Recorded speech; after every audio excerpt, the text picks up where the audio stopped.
paixão que me liberta das minhas paixões. Beijo a tua cruz,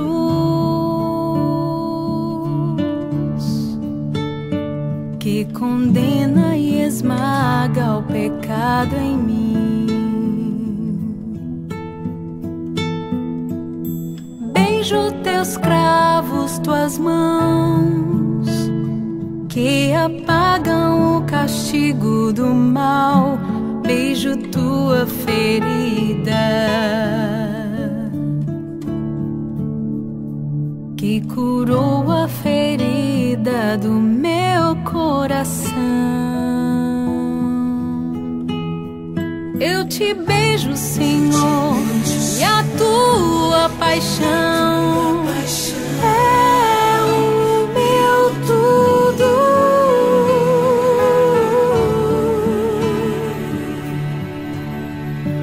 És meu tudo, Jesus, amado de minha alma.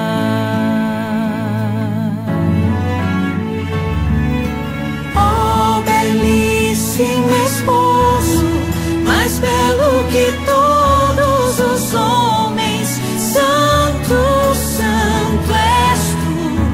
Belíssimo esposo, esconde-me em teu lado aberto, em tua chaga de amor, de amor.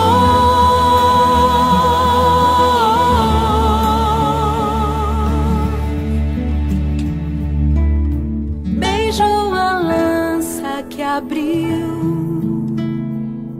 a fonte do amor imortal, a fonte do amor sem fim, que pagou o que eu não poderia pagar. Beijo o teu lado aberto, jorrando rios de vida e de paz, fazendo brotar em mim